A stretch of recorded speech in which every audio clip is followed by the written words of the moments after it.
निकाल आता आपण बघतोय आणि जवळपास 5 राज्यांपैकी 4 राज्यांचा निकाल जवळपास लागलेला आहे आणि त्या ठिकाणी सरकार कुणाचं स्थापन होणार हे जवळपास स्पष्टही झालेलं आहे। पण मध्य प्रदेश असं राज्य आहे, आकड्यावर तुम्ही नजर टाकू शकता। भाजप 110, काँग्रेस 111, अगदी अटीतटीची ही सगळी लढत जी आहे ती मध्य प्रदेशात सुरू आहे।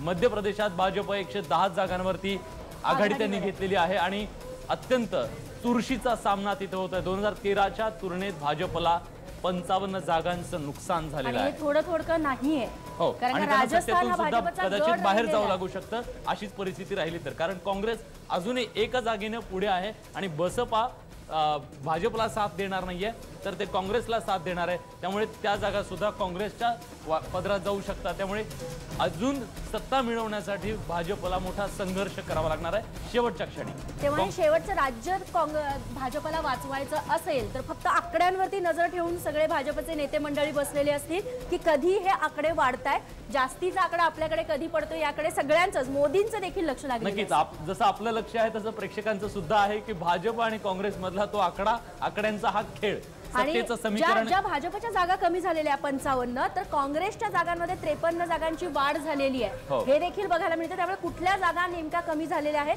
हे स्पष्ट दिसतंय की भाजपचे मतदार आहेत ते काँग्रेसकडे वळलेले बघायला मिळत आहे। काँग्रेसला अच्छे दिन म्हणायला हरकत नाही। राजस्थानमध्ये काँग्रेस 99 जागांवर पोहोचलेला आहे। 99 जागांची त्यांच्याकडे आघाडी आहे। खरं तर शतक साजरं केलं होतं, एक जागा त्यांची कमी झालेली आहे। 2013च्या तुलनेत राजस्थानात काँग्रेसला 78 जागांचा फायदा झालेला आहे। कारण 2013 मध्ये अक्षरशः सुपडा साफ झाला होता काँग्रेसचा राजस्थानमध्ये आणि लोकसभा निवडणुकीमध्ये तर 25 ला 25 जागा जिंकण्याची किमया जी आहे ती भाजपने साधली होती।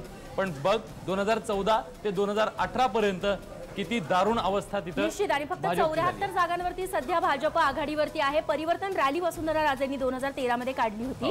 त्यानंतर पहिल्यांदा भाजपला राजस्थानमध्ये बहुमताने सत्ता काबीज करण्यात यश आलेलं होतं। मात्र तिथेच आता वसुंधरा राजेंचे जे अंतर्गत विरोधक असतील किंवा बाकीचं राजकारण असेल, संघाची नाराजी असेल, भाजपचे जे मुख्य आहे त्यांचं न ऐकणं असेल, ते सगळं कुठेतरी राजस्थानमध्ये वसुंधरा राजेंना भोवलंय। तब्बल 88 जागांवर बसतो। 88 जागा त्यांना गमावण्याची नामुष्की यावेळेस आलेली आहे आणि या सगळ्या परिस्थितीमध्ये स्वाभाविकपणे छत्तीसगड मध्ये देखील भाजपसाठी खूप बॅड न्यूज म्हणायला लागेल। 15 जागा भाजपसाठी काहीच नाहीये आणि त्या अनुषंगाने जर काँग्रेसचा आकडा बघितला तर तो खूपच मोठा आहे आणि काँग्रेसने जी झेप घेतलेली आहे ती खूप मोठी आहे। 2013च्या तुलनेत छत्तीसगडमध्ये भाजपला 34 जागांचं नुकसान झालेलं आहे हे देखील थोडं नाही। बरोबर आहे, मोठं नुकसान तिथं काँग्रेसला भाजपला झालेलं आहे आणि काँग्रेसला सत्तेत पोहोचतं करत तिथल्या जनतेनं त्यांना कौल दिला।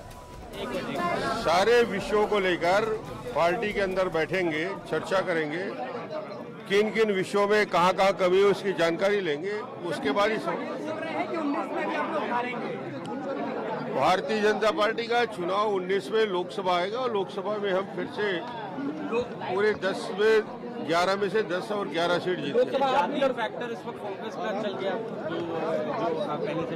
बहुत सारे इशू है और उसके लिए मैंने कहा ना कि हम लोग बैठ के प्रमुख लोगों के साथ बैठ के इस पर चर्चा करेंगे। चलिए थैंक यू।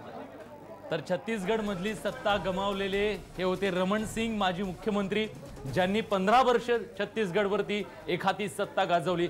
पण या राजकीय बातम्यांसोबत आणखीन एक महत्त्वाची देशाच्या अर्थव्यवस्थेच्या दृष्टीने महत्त्वाची बातमी ती म्हणजे शक्तिकांत दास आता आरबीआयचे नवे गव्हर्नर असणार आहेत। कालच उर्जित पटेल यांनी आपल्या पदाचा राजीनामा दिला होता आणि त्याच्यानंतर आज शक्तिकांत दास यांची आरबीआयच्या गव्हर्नर पदावरती नियुक्ती करण्यात आलेली आहे। उर्जित पटेल यांच्या राजीनाम्यानंतर ज्या काही घडामोडी सातत्याने घडत होत्या, सरकारवर मोठ्या प्रमाणात त्याबद्दल टीका झाली आणि अखेर मोदी सरकार सोबतच्या मतभेदानंतर पटेल यांनी जो राजीनामा दिला होता त्यामुळे भाजपला कुठेतरी टीकेचं धनी व्हावं लागलं होतं। तेव्हा रिझर्व्ह बँक ऑफ इंडियाचे आता नवीन गव्हर्नर आहेत ते शक्तिकांत दास। याच बातमीसोबत बुलेटिनमध्ये एक छोटासा ब्रेक घेऊयात। ब्रेकनंतर इतर महत्त्वाच्या घडामोडी आपल्याला जाणून घ्यायच्या आहेत। बघत रहा 2019ची महासेमीफायनल।